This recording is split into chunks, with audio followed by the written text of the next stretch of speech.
Boa noite, queridos irmãos da Igreja Batista do Parque. Que alegria estarmos aqui mais uma vez para honrarmos e glorificarmos o nome do nosso Senhor Jesus Cristo. Você já está acomodado na sua casa, já está reunido aí com a sua família. Olha, eu quero te lembrar o seguinte: pegue agora uma caneta, um lápis, um papel, porque nós daqui a pouco estudaremos a palavra de Deus e será muito importante você fazer algumas anotações. Para nós é muito bom estarmos aqui honrando e glorificando ao Senhor Jesus Cristo. Quero dizer também a você e agradecê-lo pelos dízimos e ofertas, a sua fidelidade, querido irmão, e por ela estar acontecendo, e é porque esta igreja então está sobrevivendo neste tempo de pandemia. Nós já iniciamos um novo mês, nós estamos no mês de junho, e nós precisamos pedir carinhosamente que você continue sendo fidedigno ao Senhor nos seus dízimos e nas suas ofertas. Anota aí a conta bancária, ela está aparecendo aí, bem aí no final da sua tela, né? Ou você printa esta tela, ou tira uma foto da sua tela, não importa, para que você possa ter os dados da igreja, o CNPJ, a conta da igreja, e fazer o seu depósito, né? A sua contribuição de dízimos e de ofertas alçadas ao Senhor.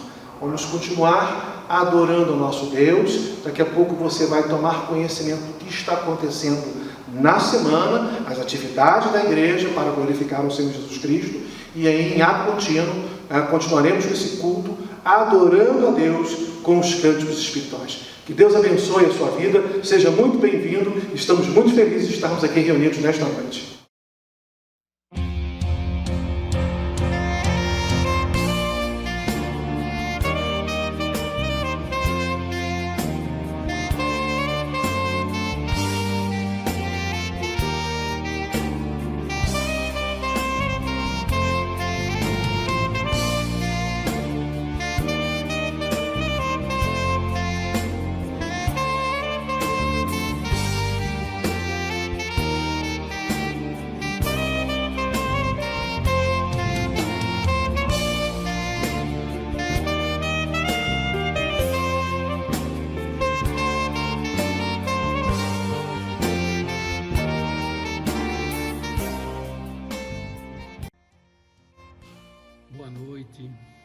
Graça e paz, igreja. Nesses tempos difíceis, as igrejas de Jesus Cristo não estão se reunindo presencialmente para cultuá-lo. Nós, da IBP, continuamos adorando a Cristo como igreja, unidos em nossos lares. Para o nosso Deus não existem barreiras. Ele transcende o tempo e o espaço. Pois Deus é Espírito e em Espírito devemos adorá-lo. Queridos, sabendo disto, nossa amada IBP fez uma programação semanal para juntos adorarmos ao nosso Deus e Senhor. Convidamos você, participe. Vamos juntos, como igreja, adorar e glorificar o nosso Senhor. Agora vamos ver uma amostra do que todos nós da IBP estamos fazendo para cultuarmos juntos ao nosso Deus e Senhor. Lá em Hebreus 10:25, diz assim: não deixemos de nos reunir como igreja, segundo o costume de alguns, mas encorajemo-nos uns aos outros, ainda mais quando vocês veem que se aproxima o dia. Graça e paz. Deus abençoe a todos. Amém. Deus me deu a palavra Jeremias 49 para a gente meditar sobre. E nessa palavra, o Senhor, ele fala do juízo sobre nações ímpias. Mas Deus colocou no meu coração assim, ele não tem prazer em executar juízo contra ninguém. Na verdade, tudo que Deus quer é que a gente se arrependa e mude de caminho, né? Que a gente comece a andar no caminho do Senhor. Então, o apelo de hoje ele é esse.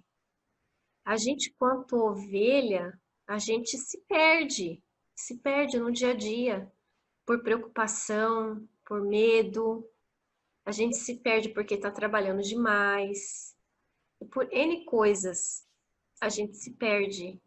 Só que o nosso pastor, ele quer que a gente volte e ande com ele. Se você abrir o seu coração e sentar e falar com Deus, ele vai falar com você. E ele vai te tirar de perigos, ele vai te animar, ele vai limpar suas feridas, ele vai te ouvir, ele vai ser seu ombro amigo. Então, o que eu posso te dizer é isso: faça da oração um hábito. Aconteça o que acontecer, não desista. Não desista. Se você está afastado, não tem problema, porque Deus ele está de braços abertos para poder receber você de volta. Querido Deus, nosso Pai, eu quero te agradecer, Senhor, pela oportunidade que temos de estar em tua casa. Quero te agradecer, Senhor, pela oportunidade que temos em dias difíceis de distanciamento social, mas que nos sentimos próximos uns dos outros, todas as vezes que nos reunimos para tratar de assuntos importantes, bíblicos, e desta feita, mais uma vez, para falar sobre a família. Obrigado, meu Deus, por cada vida que está nos assistindo, Senhor. Queremos, ó Deus, interceder por aqueles que estão enlutados porque perderam amigos, pessoas queridas, familiares próximos por causa dessa pandemia. Queremos, ó Deus, orar por aqueles que estão com salários reduzidos. Queremos orar por aqueles que perderam seus rendimentos. Queremos orar por aqueles, ó Deus, que estão, ó Deus, preocupados como vai ser a sua carreira, como vão ser os seus rendimentos depois que tudo isso, ó Deus, passar. É a minha oração no nome poderoso de Jesus. Amém, Senhor. Paulo faz algumas recomendações, ele sauda o povo, ele diz que porque somos consolados pelo Espírito Santo, devemos fazer isso com outras pessoas. Ele fala sobre o perdão entre os povos, né? Devemos perdoar assim como Cristo nos perdoou. Fala sobre o crente ser um representante de Deus aqui na terra. Sobre a transformação que Cristo faz nas pessoas que o aceitam como Senhor e Salvador. Aquilo que eu estava dizendo, né? De repente a riqueza dessas informações, talvez eu não consiga passar no total para vocês. Mas eu acredito que se vocês lerem de novo esse capítulo, de repente vocês vão ver muito mais coisas do que eu estou tentando passar para vocês aqui. Por isso não desanimamos. Pelo contrário, mesmo que o nosso exterior se desgaste, o nosso ser interior se renova dia a dia. Porque a nossa leve e momentânea tribulação produz para nós um eterno peso de glória, acima de toda comparação. Na medida que não olhamos para as coisas que se veem, mas para as que não se veem. Porque as coisas que se veem são temporárias e as que não se veem são eternas. Mas acredito que Deus está nos dando uma oportunidade enorme de reatar aquele primeiro amor que a gente tem que ter. Todo crente deveria ter esse primeiro amor latente no coração, até a sua gloriosa volta, quando ele vai vir buscar a sua igreja. Pelo contrário, mesmo que o nosso exterior se desgaste, o nosso ser interior se renova dia a dia. Mesmo se a gente estiver desanimado, a fim de parar com tudo, precisamos nos renovar todo dia.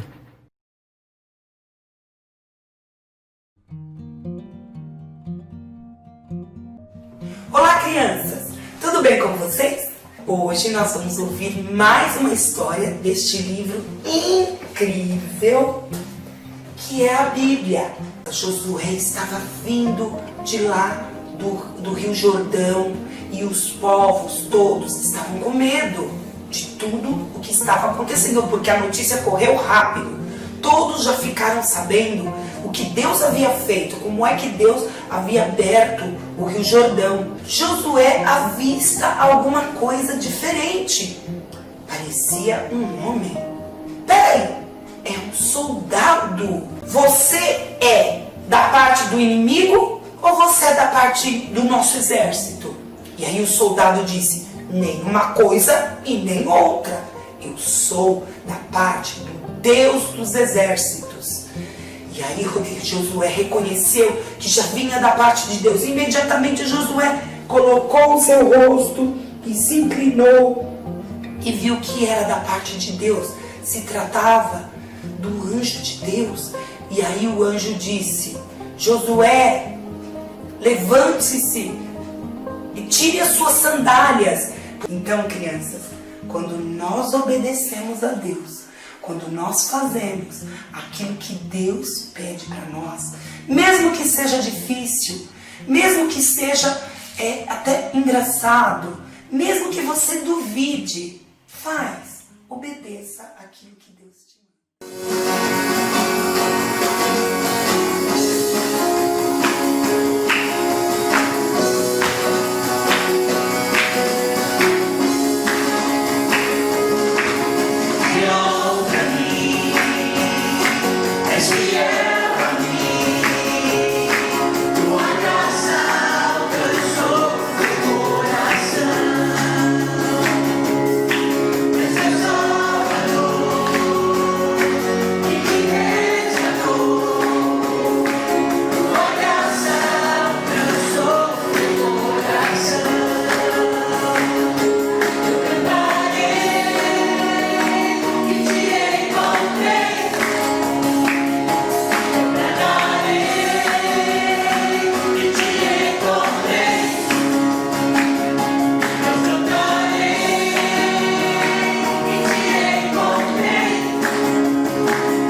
irmão da Igreja Batista do Parque, eu quero convidá-lo neste momento a abrir a sua Bíblia no livro de Efésios, capítulo 2, os versos 8 e o verso 9, para que possamos ler juntos, eu aqui na igreja, você aí na sua casa, bem acomodado com a sua família, porque nesta noite falaremos sobre a graça de Deus. O texto do apóstolo Paulo, lá em Efésios, capítulo 2, 8 e 9, um texto muito conhecido, diz assim: porque pela graça sois salvos por meio da fé, e isto não vem de vós, é um dom de Deus, não vem das obras, para que ninguém se glorie. A definição de graça de Deus é algo muito importante que nós temos perdido nos nossos corações.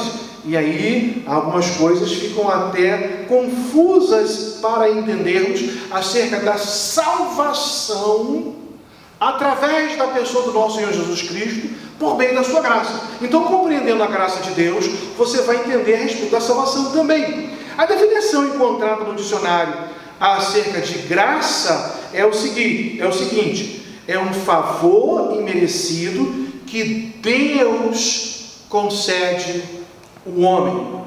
E é muito interessante esse conceito, e nós aprendemos muito a respeito disso na escola bíblica dominical. E quando nós falamos assim, para você, meu irmão, o que é graça? E você fala exatamente isso: a graça é um favor imerecido. Mas nós precisamos entender com mais detalhes o que significa favor imerecido. Ou qual era o favor que Deus fez a você e a todos nós e que nós não merecíamos. Qual foi este favor?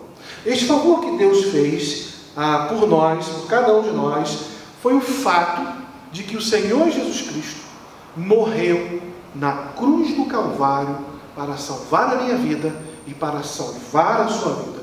Este era o favor que nós não merecíamos, não merecemos, mas que Deus aplicou através de Jesus Cristo para nos alcançar e para nos salvar. Ao longo de toda a Bíblia, a graça ela se manifestou em 3 estágios. E eu gostaria de compartilhar esses estágios aqui com você.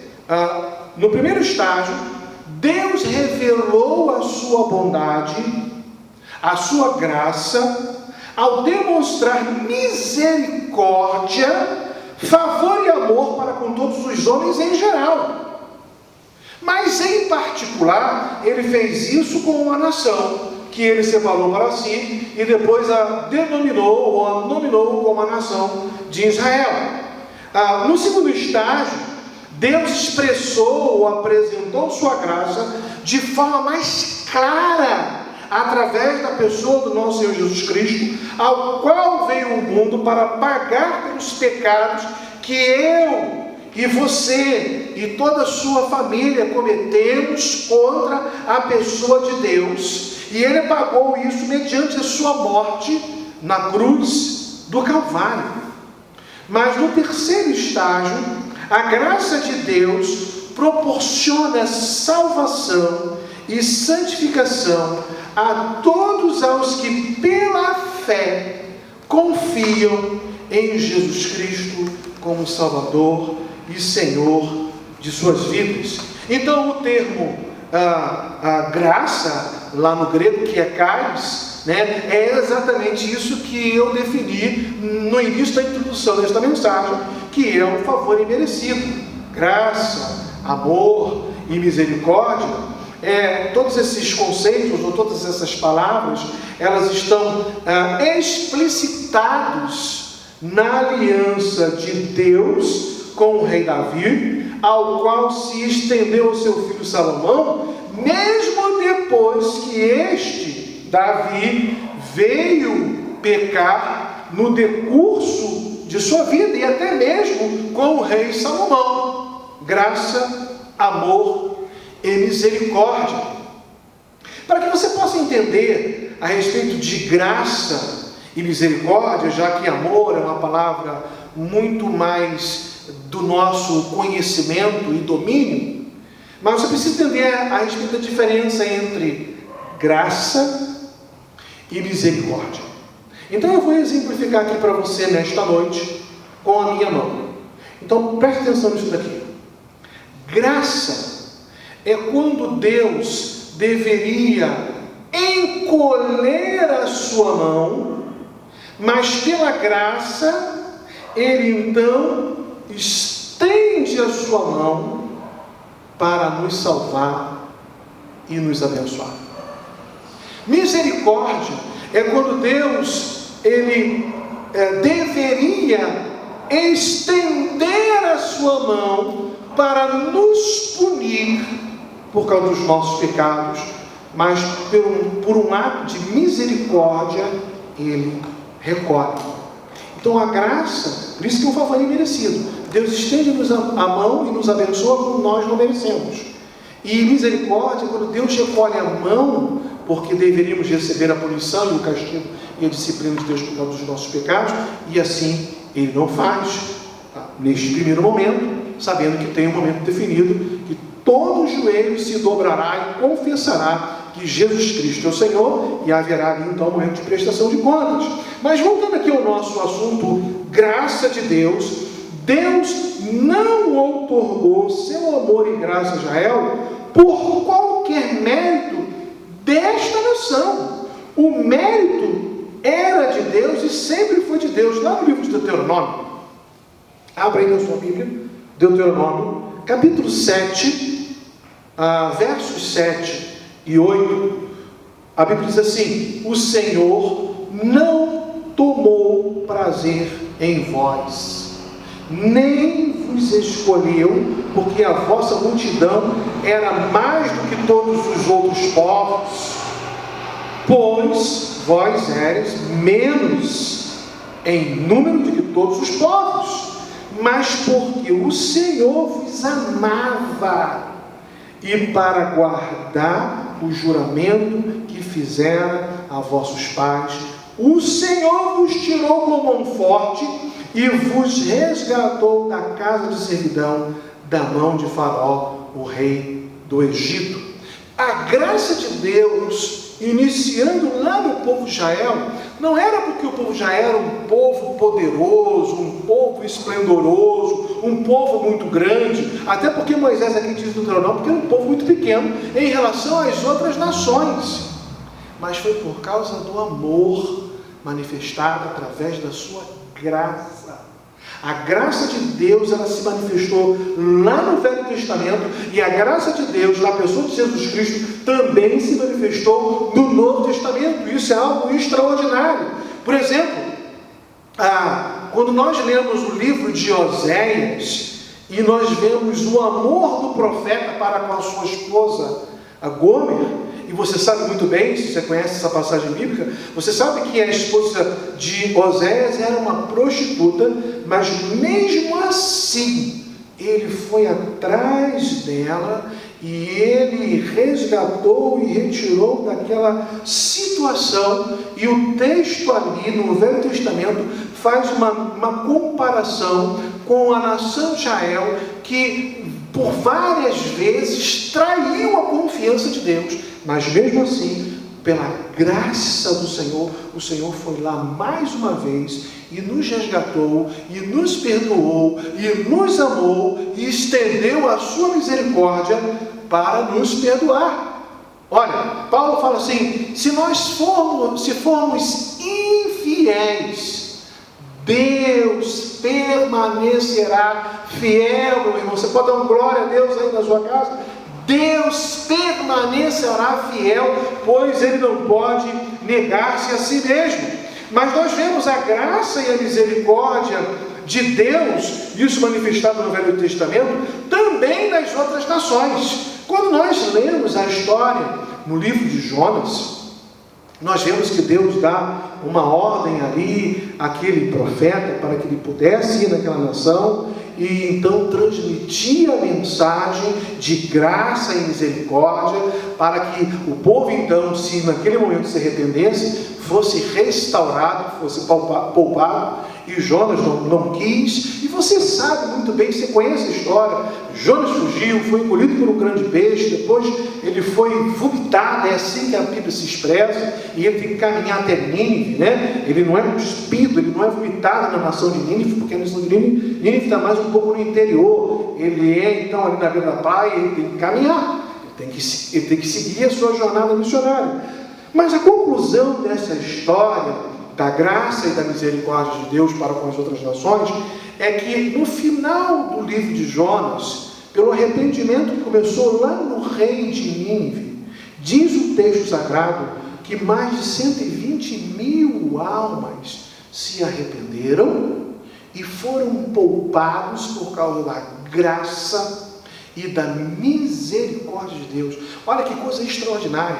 A graça e a misericórdia de Deus, ela foi transbordada, ela foi transmitida, ela foi proporcionada para a nação de Israel, mas também já no Velho Testamento, você vê uma ação missionária muito forte no Novo Testamento, sobretudo com a vida do apóstolo Paulo, mas você já vê no Velho Testamento, a ação missionária de Deus através da sua graça e da sua misericórdia. Quando nós olhamos aqui para o Novo Testamento, nós vamos ver que esse termo, no grego charis, esse termo aqui graça, ele aparece umas 170 vezes no Novo Testamento. A graça de Deus assume uma dimensão pessoal totalmente nova e torna evidente ao ser humano nas palavras e obras do ministério do nosso Redentor e Salvador Jesus Cristo.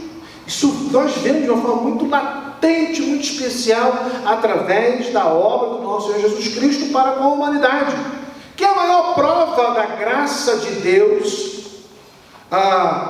que poderia ser dada do que essa da salvação, através da sua graça em nós, para as nossas vidas, para nos alcançar. Não tem. Foi o próprio Deus que, em sua bondade e graça, tomou a iniciativa de providenciar a salvação para o homem. Lá em Tito, capítulo 2, versículo 11, anote essa passagem bíblica para você conferir depois, você já abrir a sua Bíblia e conferir. Tito, capítulo 2, versículo 11, diz assim: porque a graça de Deus se manifestou salvadora a todos os homens. Olha, a graça de Deus se manifestou, a graça de Deus se manifestou salvadora a todos os homens. O desejo de Deus é que todos os homens de todo este globo terrestre possa alcançar a salvação em Jesus Cristo. Esse é o desejo de Deus. Mas nós observamos em muitas situações que este não é o desejo do homem. Então o homem, ele precisa, ao ouvir a mensagem da cruz, ao ouvir aquilo que o Senhor Jesus Cristo, através da sua obra, graça e misericórdia para com a humanidade, fez e faz, possa então se arrepender dos seus pecados e receber a Jesus Cristo através da graça de Deus. Mas isso não acontece não por causa de Deus, mas por causa do coração duro do homem, porque ele quer viver no pecado. Por que eu estou transmitindo essa mensagem a respeito de graça? Primeiro, para lembrá-lo aquilo tudo que você tem estudado ou você já estudou na escola bíblica dominical, para que neste momento de pandemia que vivemos, e já estamos aí com quase 3 meses, queridos irmãos, e somos infestados assim de live disso, live daquilo, devocional disso, mensagem daquilo, e às vezes nós somos saturados de tantas informações, não informações bíblicas, não informações de igrejas, mas de todas as ordens, né? São músicas, são cânticos, são louvores, ou são músicas do mundo, live daquilo, e live sobre política, enfim. O objetivo é para que você possa lembrar que você tem uma responsabilidade diante de Deus para com os homens, de transmitir a graça de Deus. E você pode fazer isso através do seu dispositivo eletrônico. Você tem aí algumas ferramentas como o WhatsApp, como o Facebook, como o Instagram, que você pode transmitir mensagens poderosas, ou mensagens de conforto, ou mensagens de vitória, ou mensagens de perdão, que Deus perdoa os pecados, mas você pode usar algumas ferramentas para evangelizar o seu vizinho. Não sei se você mora em casa ou se você mora em apartamento, mas se você mora em casa, você tem os seus vizinhos aí ao seu redor, que você tem algum contato com ele, algum relacionamento através das redes sociais, ou no seu prédio, você tem ali um grupo dos condôminos, você pode transmitir e falar a respeito da graça de Deus, porque ela se manifestou, como diz aqui Tito capítulo 2, versículo 11, salvadora a todos os homens. A graça de Deus se revela à humanidade de duas maneiras fundamentais.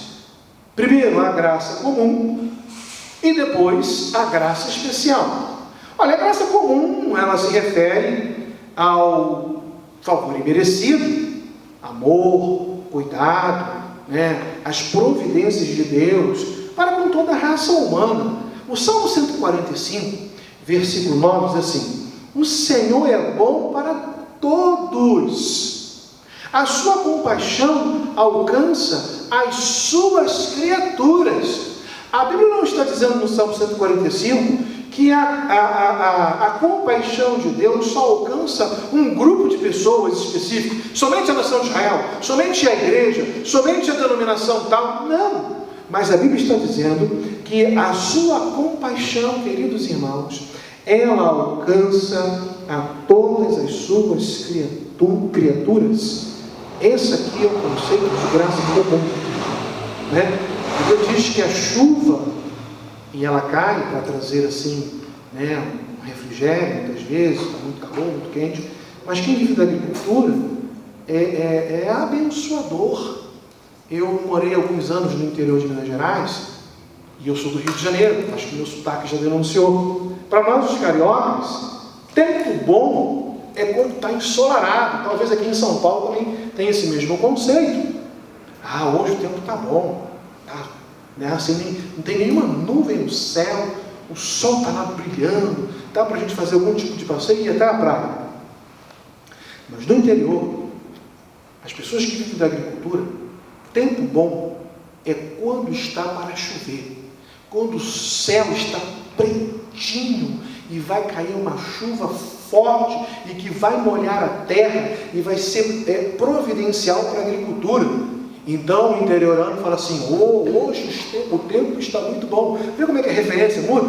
Mas eu quero dizer que quando o tempo está assim, bom para quem é do interior, para a agricultura, Deus não fala assim: vai chover aqui para quem é crente e não vai chover aqui para quem não é crente. Não, a chuva cai para justos e injustos. É a graça comum, isso só para poder resumir, para que você possa entender a questão de como que Deus, Ele abençoa justos e injustos com a sua graça comum em questões específicas. Fique atento nisso, tá? Aí vem a graça especial, que é a sua segunda maneira de ser, ou de se revelar, ou de se relacionar com a humanidade, Então é a maneira de Deus revelar seu favor através da sua graça, que é a graça especial que nós estamos denominando aqui, que comumente nós chamamos de graça salvadora. Atos 15, versículo 11, fala bem assim a palavra de Deus: cremos que somos salvos pela graça do nosso Senhor Jesus Cristo, assim como eles também.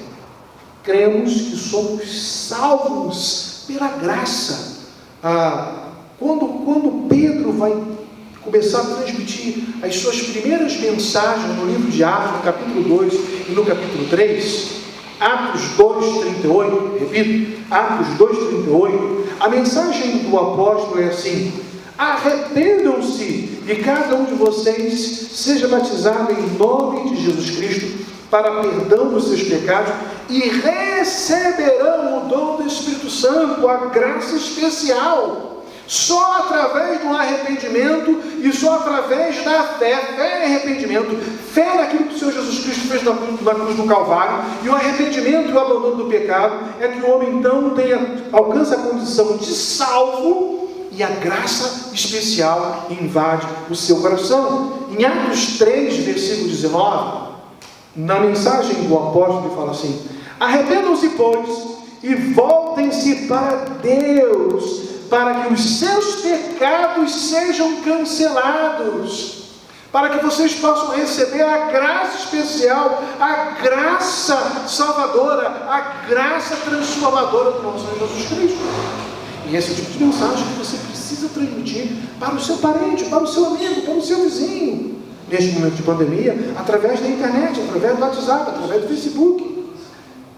A graça salvadora é conhecida por experiência no momento em que Deus, pela sua instrumentalidade do Espírito Santo, opera na mente e no coração da pessoa, isso de modo individual, não é coletivo no sentido assim, salvou um, está todo mundo salvo, mas individualmente cada um tem que ter a sua decisão e o seu livre escolher, né?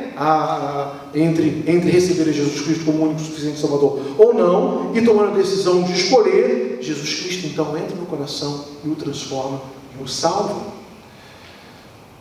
Quando nós olhamos também para a mensagem, eu falei de Pedro, o apóstolo, agora Paulo, o apóstolo, nós vamos ver que Paulo trabalha muito bem a respeito da graça.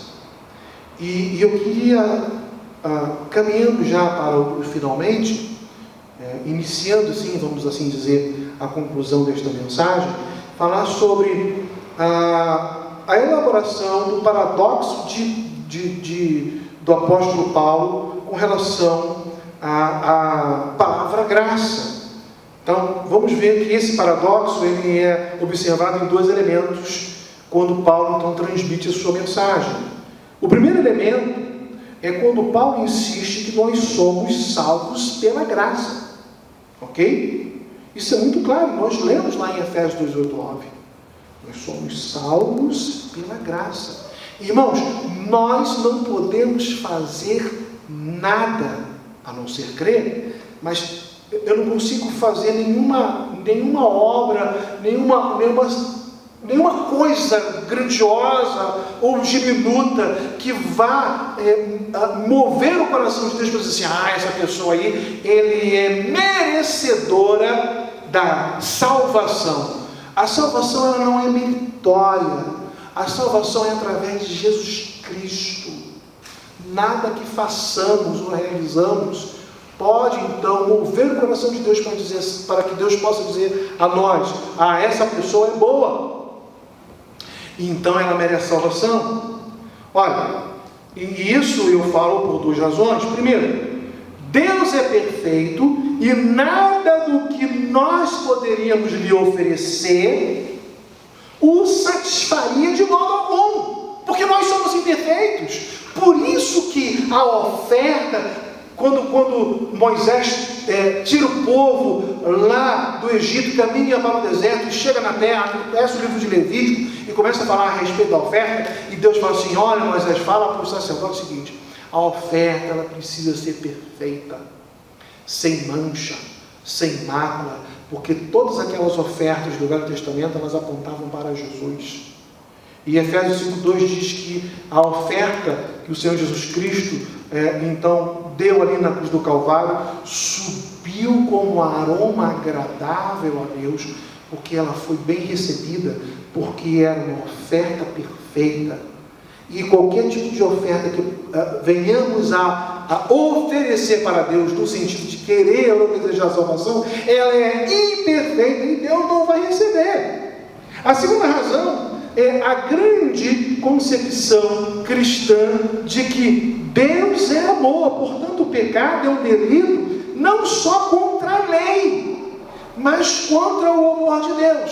Por exemplo, uma pessoa que mata uma criança e ela é presa e ela vai ser julgada e ela então cumpre a sua condenação, tantos anos, e depois ela é solta. E aí depois então, meus amados irmãos, ela sai e diante da lei, ela cumpriu tudo.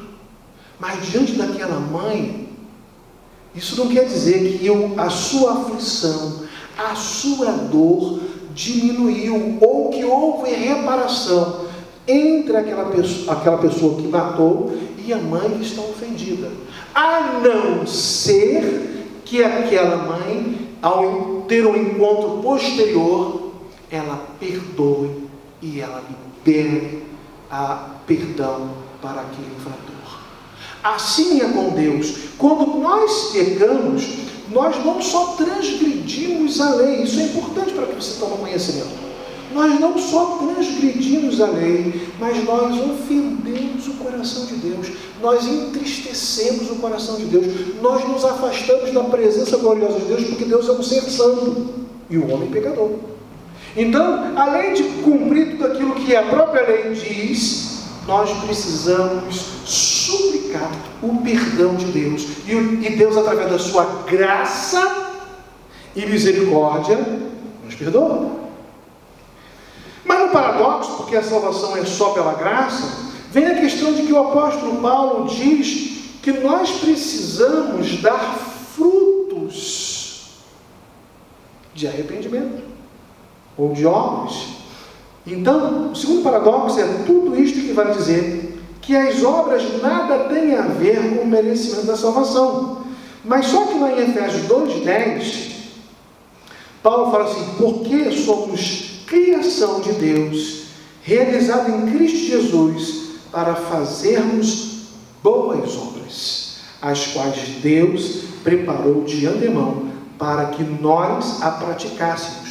Isso você precisa entender de uma forma muito clara. Não há nenhuma contradição no que o apóstolo Paulo fala nos versos 8 e 9, depois no versículo 10. E também não há nenhuma contradição naquilo que Tiago diz assim: olha, mostra-me a tua fé sem obras, que eu mostro a minha fé através de obras. O apóstolo Paulo está dizendo, no primeiro lugar, que ninguém é salvo pelas obras. Mas, em segundo lugar, a partir do momento que você é salvo, você precisa dar frutos. O Senhor Jesus Cristo disse isso lá no Evangelho de João a respeito da videira verdadeira. Diz que a videira precisa dar frutos, porque se ela não der frutos, ela não serve para nada. Ela é cortada e lançada no fogo. Lembra disso? Lembra da figueira? Lembra da videira também? São dois exemplos que o Senhor Jesus Cristo dá no Novo Testamento. Nós precisamos produzir. Não é produzir para ser salvo, mas é produzir porque fomos alcançados pela graça de Deus, e a graça do Senhor nos constrange de forma amorosa a produzirmos. E nós não podemos ficar inertes. As pessoas não podem dizer assim: não, o meu objetivo era não ir para o inferno, o meu objetivo era ir para o céu. Agora que eu já recebi o Senhor Jesus Cristo, agora está tudo bem, agora eu estou salvo e não preciso produzir. Não, você precisa produzir. Portanto, meus amados irmãos, a graça de Deus é algo extraordinário que você precisa colocar e registrar profundamente no seu coração. A graça de Deus foi que transformou a sua vida. A graça de Deus, ela precisa ser transmitida para as demais gerações, para os seus filhos, para os seus netos. Mas a graça de Deus, ela precisa ser também falada, transmitida, anunciada para os seus vizinhos, para os seus amigos, que nós fomos salvos pela graça, que ninguém é salvo pelos atos de bondade, porque a Bíblia diz no livro de Salmos: não há nenhum justo, não há nenhum bom, nenhum sequer. Que possamos refletir neste domingo à noite a respeito desta mensagem, e que possamos gravá-la nos nossos corações, e que possamos vivenciá-la no início desta semana, agradando ao coração de Deus. Que Deus o abençoe poderosamente. Querido meu querido irmão, agora realizaremos a ceia do Senhor. Temos chamado de ceia online. Online porque até o culto tem sido online, exatamente por não ser presencial, por esse momento que vivemos de pandemia. O fato dela ser online não significa que ela diminuiu o seu valor, porque aí qualquer um pode fazer na sua casa, de qualquer maneira. Não. Ela precisa ser feita da mesma forma como se aqui estivéssemos, né, no culto presencial. Porque a igreja, como templo, deixou de se reunir. Mas a igreja, no sentido de construção, né? Mas a igreja que sou eu e todos vocês, ela está reunida nas casas. É só a ministração, é só quem está aqui hoje, no caso hoje sou eu, que estou trabalhando, né? Estou ministrando aqui, usando como instrumento um meio de comunicação, para poder facilitar esse momento. Mas você precisa entender a respeito de como a Bíblia nos orienta e a seriedade da palavra de Deus a respeito disso. Então eu queria passar para você algumas instruções, ou para todos vocês que estão nos acompanhando, estão cultuando a Deus conosco neste domingo à noite, a respeito da ceia do Senhor. Primeira coisa, a ceia não confere graça. Você estando aqui numa ceia presencial, ou nessa ceia que nós estamos chamando online, que você já separou o seu pão, já separou online o seu cálice, seu copo, maneira como o recipiente que você separou para isso, não importa. Ela não é porque você está ali diante de uma televisão e tal, porque você vai participar da ceia. Não, eu tenho que participar da ceia, mesmo que seja online, porque eu vou ficar uma semana mais poderosa. Não, a ceia não tem este objetivo, ela não confere graça, ela não... E nós falamos da graça, né? Nesta noite, e a graça é conferida pelo Senhor Jesus Cristo, a graça transformadora, e não por causa da ceia. Não é o pão, não é o suco, né? Os elementos aqui, eles não têm poder para perdoar os nossos pecados, ou me deixar mais santo. Esta noite o pastor Cleber esteve lá de boas novas e nos ajudou na ministração da ceia. Que bom, porque agora eu estou mais revigorado, estou mais forte. Não, meu irmão. O apóstolo Paulo fala lá em 1 Coríntios capítulo 11, a partir do versículo 23, porque eu recebi do Senhor o que também vos entreguei, que o Senhor Jesus, na noite que foi traído, tomou o pão e, havendo dado graças, partiu e disse: tomai e comei, isto é meu corpo, que é partido por vós. E aí, tanto no comer quanto no beber, Paulo, repetindo a palavra do Senhor Jesus Cristo, ele encerra assim: fazei isto em memória de mim. O Senhor Jesus Cristo, ele conhece a nossa finitude, sendo ele infinito, sendo ele todo-poderoso. Ele sabe que nós somos falhos. Ele sabe que nós temos a capacidade de rapidamente de nos esquecer das coisas. Então, quando ele institui a ceia, ele quer mexer com a nossa memória. Se algumas denominações, elas celebram a ceia todo domingo. Há algumas denominações, e como a nossa, os batistas, nós celebramos uma vez por mês, às vezes de manhã, às vezes à noite, dependendo da igreja, intercalado, ou domingo de manhã, ou domingo à noite, enfim. Algumas igrejas fazem uma vez a cada semestre, e outras denominações fazem uma vez por ano. A Bíblia não diz assim, você tem que fazer todo dia, todo domingo. A Bíblia deixou isso ao nosso critério. Mas o objetivo é mexer com a nossa memória. O que nós temos que lembrar quando participamos da ceia? O que nós temos que lembrar quando participamos da ceia? Em primeiro lugar, que o Senhor Jesus Cristo veio, morreu naquela cruz e derramou o seu sangue. Por isso que está aqui o suco e o pão como um elemento que diz que o seu corpo foi moído e o seu sangue foi jorrado. Então, a primeira coisa que nós nos lembramos, em um ato de contrição, mas também de gratidão, é que o Senhor Jesus Cristo morreu. E a mensagem tem tudo a ver, por isso que eu preparei essa mensagem de propósito. Morreu por nossos pecados, por causa da graça de Deus. Esse é o primeiro motivo para mexer com a nossa memória.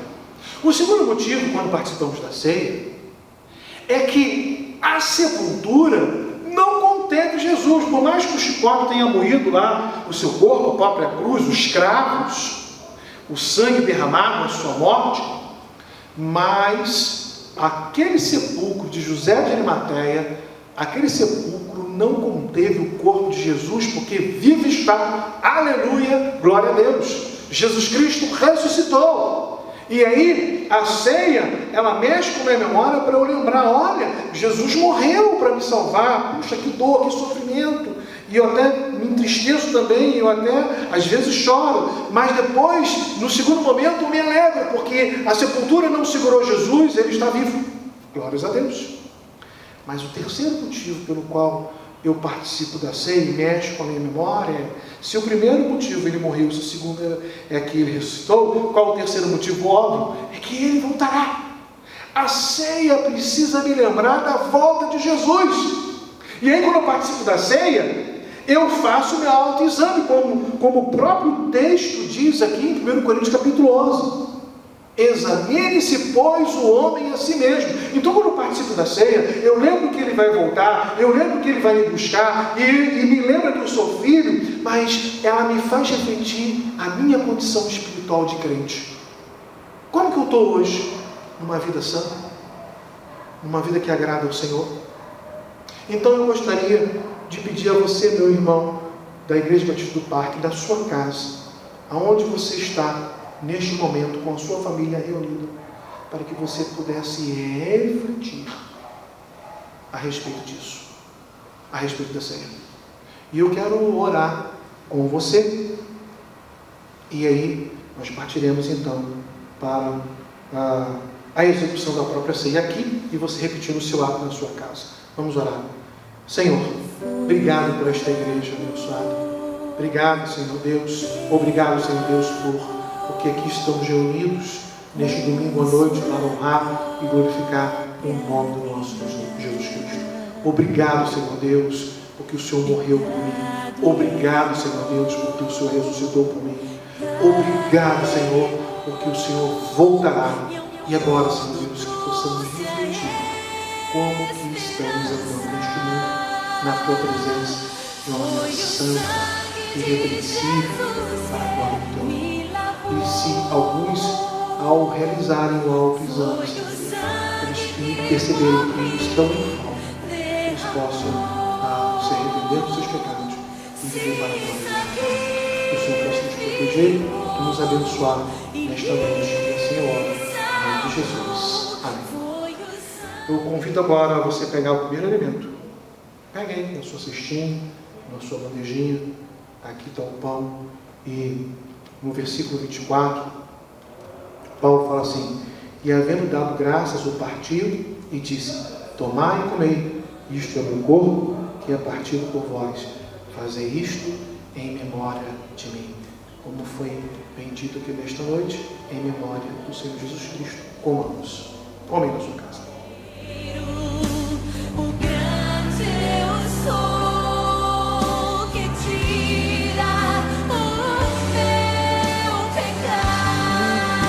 O texto continua, e no versículo 25, o apóstolo Paulo, repetindo palavras do nosso Senhor Jesus Cristo, diz assim: semelhantemente também, depois de cear, tomou o cálice, dizendo: pega esse seu cálice agora, meu irmão.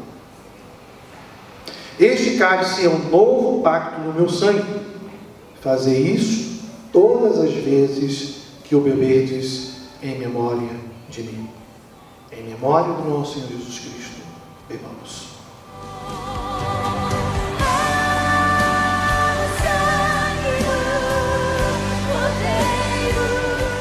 Faça seu autoexame, meu irmão. Veja como é que está a graça de Deus no seu coração. Veja como é que está a sua vida de santidade. É uma responsabilidade ser cristão. É uma responsabilidade muito grande ser servo do nosso Senhor Jesus Cristo. Eu espero que Deus o abençoe de uma forma poderosa. Teremos mais um momento de louvor e dentro de instantes eu retornarei aqui para que eu possa implementar a bênção apostólica aí, para que Deus possa abençoar a sua vida no seu lar.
esteja aí ainda com a sua família e que a graça do Senhor Jesus Cristo alcance o seu coração. Que o amor de Deus, nosso Pai, a graça do nosso Senhor Jesus Cristo e as consolações benditas e maravilhosas do Santo Espírito de Deus estejam com todos vocês, hoje e sempre. Amém e amém. Querido irmão, Deus o abençoe, uma excelente semana e não se esqueça de compartilhar a partir de amanhã, segunda-feira, esta graça transformadora, esta graça restauradora do Senhor Jesus Cristo para com todos os seus vizinhos, amigos, parentes que ainda não receberam a graça de Deus. Que Deus o abençoe.